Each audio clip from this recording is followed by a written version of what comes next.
a lot of strange stuff happening down there. You know, if I would have kept driving. But then people started to disappear. Just gone. Went from 100 to a 0 overnight. Everybody left. Something creepy started happening in Alaska when people began to vanish. Bodies were discovered in horrifying conditions, and whispers of a creature haunted the land. It was enough to drive residents of an Alaskan village to leave everything behind, transforming Portlock into a desolate ghost town. What happened in Portlock? This seemingly peaceful village nestled near the sea held something more sinister than most could imagine. For years, this village faced abandonment, not once or twice, but 4 times. Today, we'll dive into the unsettling history that surrounds this place and uncover why it was deserted repeatedly, each time under equally mysterious and fearsome circumstances. First, glimpses of dread. Unlike many ghost towns scattered across America, Portlock holds a unique history. Settlers tried to call it home 4 times, spanning centuries, only to abandon it each time in the face of unexplained threats.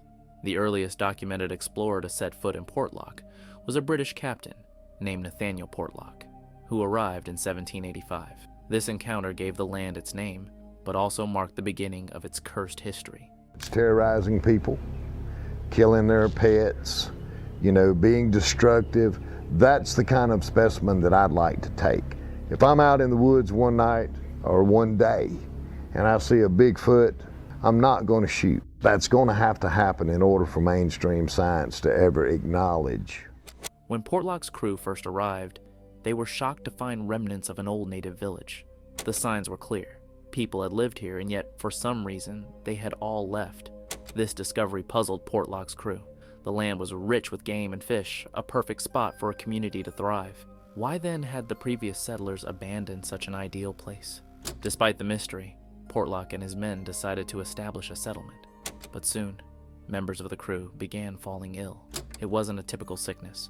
It was accompanied by intense fear, a creeping sense of dread that overtook even the strongest among them. Terrified and weakened, the crew begged Portlock to abandon the area. Reluctantly, he agreed, and they left the land that would eventually bear his name. Unbeknownst to them, they were not the first Europeans to experience the strange forces surrounding Portlock.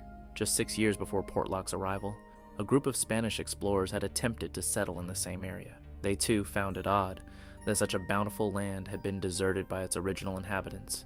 Yet, like Portlock's men, they were soon plagued by a strange sickness and a sense of overpowering fear. The Spanish explorers began hearing eerie cries coming from the dense forests, sounds that drew closer with each passing night. One by one, the crew gave in to the fear and sickness, and eventually, they fled. Waves of fear, the mystery deepens. Both Portlocks and the Spanish crews had endured harsh conditions and brutal climates before. Yet something about this place was different. Something in Portlock made them abandon their resolve. Could it be a special sickness? Or was it something else that drove them to flee from a land so promising? I think it's they're out looking for food, maybe raiding the campgrounds or sneaking around. In the winter, they're looking for people with chicken farms or sheep or something so they can grab a quick meal. One theory that emerged was infrasound. Known as a low-frequency sound wave that certain mammals produce, infrasound can affect humans in unsettling ways, causing nausea, dizziness, and an overwhelming sense of unease. Though inaudible to human ears, its effects can be powerful, disorienting even the most resilient. Creatures like tigers use infrasound to paralyze their prey, and it's believed that sperm whales employ similar tactics to terrify their targets into stillness. If infrasound was indeed the culprit, then perhaps it was a natural predator, hidden in the forests, emitting these waves to drive out unwanted visitors. However, the true nature of the predator remained unknown, and those who dared to return to Portlock in the future would face far greater horrors. A return in the rise of terror. For over 80 years, Portlock remained abandoned, left untouched by human hands. Then, in 1867, a group of nomadic Sukbiak, native to the region, decided to settle there. The land offered an abundance of resources, from clams and fish to moose roaming the forests. They felt blessed to find such a rich land and celebrated the start of their new lives. But their peace was short-lived. Only a month after their arrival, the Sukbiak faced attacks. But these were not the raids they were accustomed to from rival tribes. The attackers, according to the Sukbiak, were something far more terrifying. Cannibal giants, monstrous beings that descended upon their village with insatiable hunger. These giants did not raid for food or supplies. They came for human flesh. Night after night, the assaults continued, each one more savage than the last. The attackers, towering in size and primal in nature, showed no mercy, raiding the village with a brutality the Sukbiak had never encountered before. The villagers attempted to fight, hoping to defend their newfound home, but the relentless attacks wore them down. Strangely, whenever the game was plentiful in the forest, the giants would disappear, leaving the village in peace. But as soon as the animals were scarce, the giants returned, each time more bloodthirsty than before. The man-eating giants returned. As food in the forest grew scarcer, the giants' attacks on the village became relentless, driving the Sukbiak away from their home once more. They left Portlock in 1905, but not without tales of their terrifying encounters with these cannibal giants. Stories of night raids and human-hunting creatures spread, casting a long shadow over Portlock, where no one dared settle for years. However, in 1921, another group braved the cursed land. The nomadic community of Russian Aleut arrived, bringing with them the progress and security of the 20th century. They established a bustling cannery to take advantage of the plentiful salmon, built a post office, a school, and other essential facilities, aiming to build a true modern town. The existence of Bigfoot, because I saw it on his face and I saw it in his eyes, and I know they're real. I think it would be great if he was still alive to see the popularity of the Bigfoot culture and its acceptance in the world that we have today. Rules and restrictions in a haunting land. The Aleut knew the legends of Portlock well, thanks to their Sukbiak ancestors who had fled years before. The Nanak was known to prowl the misty forests, and the Aleut were not about to ignore the warnings. To protect themselves, they enforced strict rules, beginning with a nightly curfew. Armed guards were stationed around the cannery, the school, and even the streets to keep the community safe. Most notably, the Aleut avoided the fog and the dense forest at all costs. On foggy days, villagers stayed indoors, heeding the tales of those who'd heard the eerie sounds in the mist. For nearly a decade, these precautions appeared to work.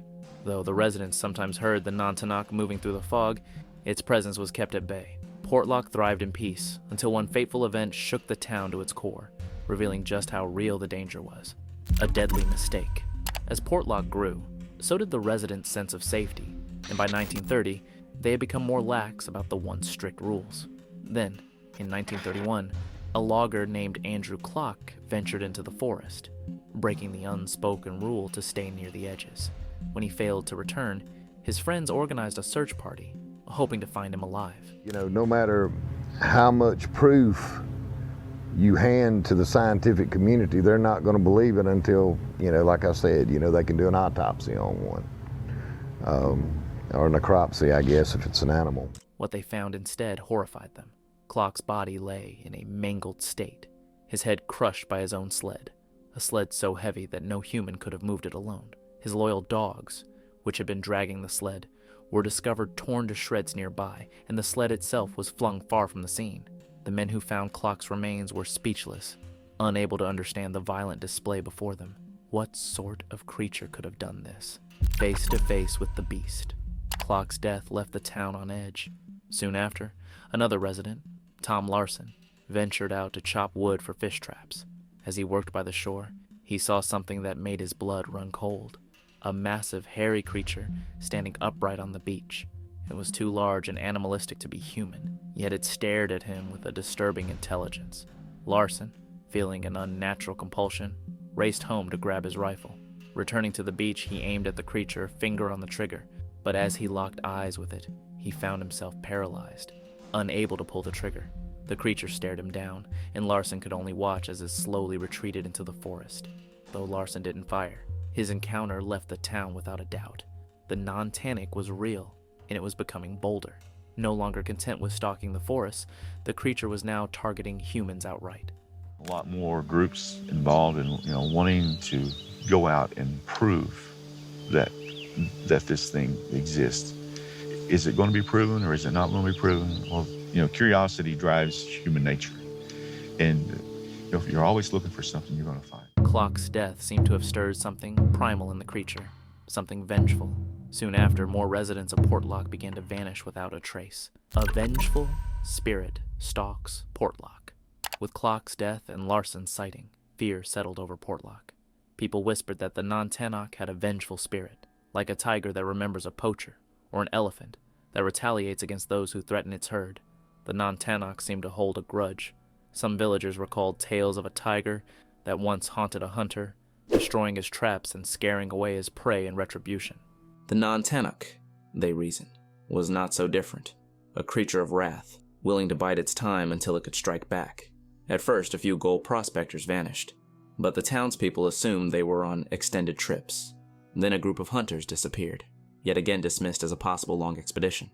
But soon, a clear pattern emerged, and each disappearance drew the unseen predator closer to the heart of Portlock. A predator reveals its true nature. At first, the people of Portlock attributed the disappearances to various causes, but as bodies began turning up in increasingly gruesome states, the truth became undeniable. Some bodies washed ashore in the bay, bearing deep claw and bite marks. Others were found mauled beyond recognition, as if ravaged by something with an insatiable hunger. As fear gripped the community, the Aleut attempted to return to their original strict rules, but no amount of caution seemed capable of stopping the creature that had developed a taste for human flesh. Most residents began to accept that the non-Nanak was real, though some skeptics clung to the belief that the attacks were the work of an exceptionally clever bear. They have a distribution over the continent very similar to that of black bears. They have the same needs as Sasquatches. But soon, the discovery of a body changed everything, solidifying even the most doubtful minds. One day, a corpse was found, swept down from the mountains by spring rains. The remains were torn and dismembered, in a manner no bear could achieve. The message was clear. Something beyond their understanding was stalking the residents of Portlock. The growing death toll. The Aleut tried everything to defend themselves. They increased the number of guards and enforced curfews with even greater vigilance. Yet, nothing stopped the creature that seemed determined to hunt them down. Bodies continued to turn up along trails, near rivers, and even in the bay, often so mutilated that they were nearly unrecognizable. By some estimates, up to 36 bodies were discovered, while countless others simply vanished, never to be seen again. Official reports claimed around 15 people had gone missing, but the Aleut insisted the true number was far higher. They argued that the way these bodies were mutilated went beyond the capabilities of any bear or wolf. The townspeople began to lose hope, and eventually, the mounting death toll made life in Portlock unbearable. Despite their best efforts to carry on, fear permeated the town, and survival became increasingly unlikely, leading to an overnight departure. In 1950, the Aleutique made a decision that defied conventional evacuation plans. They left suddenly, almost overnight. In an attempt to outwit the intelligent predator, the entire town evacuated swiftly and without warning, leaving behind only a post office worker. This lone man stayed on duty to fulfill the last obligations of the town's service, barricading himself inside the post office. During those final eerie nights, he reported hearing heavy two-legged footsteps echoing through the empty streets of the abandoned village. After some time, even he closed the post office for good, leaving Portlock entirely deserted by 1951. One would think that the creature, having successfully driven out the townsfolk, would retreat back into the wilderness. They're prevalent in their storytelling traditions as well. But then the settlers came in the late 1700s, and they too started running into yowies, which is another very strong indicator that they're a real biological animal. But it seemed the non-Nanak had developed a relentless hunger for human prey, one that extended far beyond the boundaries of Portlock. Encounters beyond the abandoned village. Nearly 2 decades later, in 1969, a hunter ventured into the forest near the ghost town, hoping to track wild goats. Instead, he found himself gripped by terror as he realized he was not alone. Initially, he noticed subtle sounds, slow, deliberate footsteps and faint rustling in the underbrush. But within moments, those footsteps grew faster and louder. He was not simply being followed, he was being chased. The hunter bolted, never daring to look back, as a blood-curdling scream echoed through the trees. The creature pursued him until he finally burst out of the forest, his heart racing and his spirit shaken. 5 years later, in 1973, 3 hunters sought refuge from a storm in Portlock. As night fell, they huddled together, unable to sleep, for something was circling their camp, growling and emitting eerie, unintelligible sounds. Each man would later swear that the creature walked on 2 feet, its footsteps deliberate and heavy, hinting at something human yet entirely monstrous. Not long after, another group of hunters experienced an equally unsettling encounter. While tracking a moose, they came upon a set of footprints that stopped them in their tracks. Footprints over 18 inches long, unmistakably man-like, yet far too large to belong to any human. The hunters followed the massive prints, realizing with growing horror that they were not the only ones tracking the moose. In a clearing, they found flattened grass, evidence of a fierce struggle. The moose tracks abruptly stopped, suggesting that whatever had left those colossal prints had won the battle. Has been closely examined by more PhDs and anthropologists than any other data set in all Bigfoot history. I think it's a Bigfoot, but whatever that is, it is quite large and quite massive. The man-like footprints, however, continue leading up the mountainside. Whatever creature had bested a fully grown moose was no ordinary predator. It was something far beyond the natural world, something that no one could explain. As Portlock faded into legend, the stories of the non-Nanak endured, a reminder of the chilling encounters that had driven an entire community away. For those who ventured too close, the lessons of Portlock served as a stark warning. Some places are best left undisturbed. An elder's chilling encounter, one of the most recent and eerie accounts of the creature haunting Portlock, comes from 1990. An Anchorage paramedic was called to assist a 70-year-old Elutique inmate who had suffered a heart attack in the Eagle River jail. As the paramedic worked to revive the man, he attempted small talk, sharing tales of his own outdoor adventures, but the elder remained silent and still until the paramedic casually mentioned that he had once hunted in the forest near Portlock. The effect was immediate. The old man suddenly sprang up, gripping the paramedic's shirt, his eyes wide with terror. "Did you see it? Did it bother you?" he demanded over and over, even as guards tried to restrain him. His fear was palpable, and as they led him away, his voice echoed down the hall, repeating the haunting question. Did you see it? Did it bother you? Doubts and skepticism, explaining Portlock's dark history. While stories of a monstrous predator have taken hold of the imagination, not everyone is convinced. Some argue that Portlock's mysterious misfortunes can be explained by more mundane causes. For example, the disfigured bodies that were attributed to the non-Nanak could very well have been victims of bear attacks. Bears, after all, are known to stand on two legs and can appear deceptively humanoid in certain lights.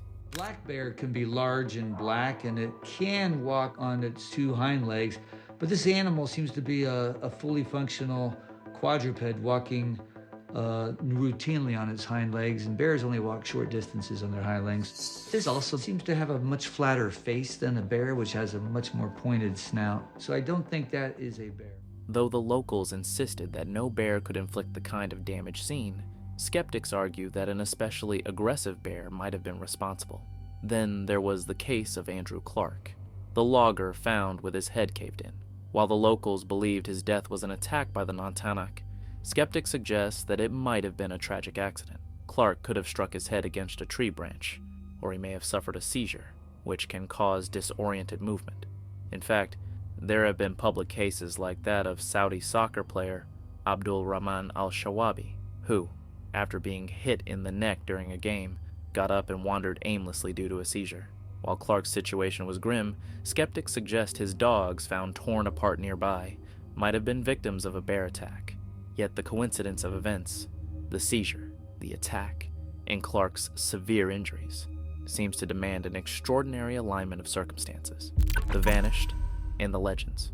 Over the years, up to 30 people disappeared in Portlock. Their deaths were often attributed to the hazardous conditions and dangerous professions of fishing, logging, and hunting. Many skeptics argue that bears, not mythical creatures, were responsible for the mutilated remains discovered along the rivers and in the bay. But the locals maintained that what they witnessed was unlike any bear attack. By the 1950s, the myth of the non-Nanak had taken root, spreading across Alaska. Some believe that these tales of two-legged creatures lurking in the forest could be exaggerated or fabricated stories. But others point out that such a legend couldn't have originated without a kernel of truth. In fact, one peculiar finding in Portlock defies simple explanation. The Elutique often came across trees that had been uprooted and driven back into the ground upside down, a sight so bizarre that even critics struggle to attribute it to natural causes. Skeptics might argue that an unusual hurricane or storm could have caused this, but many locals insist it's a phenomenon associated only with the non-Nanak. A community flees overnight. For those who believe in the non-Nanak, one question looms large. If the creature was merely a bear, why didn't the Alutiiq simply hunt it down instead of abandoning their town? Alaska's laws permit residents to kill animals that pose a threat to life or property. Yet rather than organize a hunting party, the entire community vanished nearly overnight in 1950. Some suggest that the Alutiiq were attempting to outwit an intelligent predator, one that might have retaliated if it sensed the people preparing for battle. I think that Bigfoot typically is smart enough to get out of the woods during hunting season, and that's what I've kind of noticed. It seems like we get more reports in the spring and in the fall. I will speculate on the fact that when humans are in the forest with weapons, that Bigfoot's probably not going to be around. Interestingly, some residents like Sally Ash have a different story to tell. According to Ash, the reason for Portlock's abandonment had nothing to do with a monstrous creature. Instead, she attributed the move to better economic opportunities, schools and churches in other areas such as Nanwalek and Seldovia. Her explanation aligns with a period of regional development that encouraged migration to more prosperous towns. But Ash's version of events becomes complicated when one considers the testimony of her cousin, Melania Kell. In a 2009 interview with the Homer Tribune, Kell spoke openly about the non-Nanak, insisting that her people left Portlock because it was killing them. Kell's account, interpreted by Ash herself, fueled renewed interest in the legend. Yet, in a later interview, Ash refuted Kell's story, insisting that no such killings took place. While she acknowledged sightings of the non-Nanak, she downplayed its role in Portlock's history. Questions linger. The legend of the non-Nanak. Ash's retelling raises more questions than it answers. If the non-Nanak posed no real danger, why did the Alutiiq follow strict rules about going outside, especially in foggy weather? And if the creature was harmless, why does Ash herself caution travelers to stay quiet and avoid drawing attention when passing through the region? The careful precautions and eerie stories suggest a history far darker than mere economics or community development. Could the non-Nanak be something other than a bear? Some speculate it might be related to legendary giants, like those purported to live in the Solomon Islands. The eerie similarities in descriptions, massive size, two-legged movement, and supernatural strength, have led to speculation that the creature in Portlock might be a distant cousin of these island giants. If this is true, it raises an even more profound question. What else remains hidden in the remote corners of the world? The mystery of Portlock endures. The fear that drove people away, the legends of a beast lurking in the fog, and the unsettling encounters recounted by those who braved its borders leave one thing clear. Portlock is a place of shadows, a land where the unknown reigns. For those brave enough to visit, the stories of Portlock serve as a reminder. Some mysteries are best left undisturbed.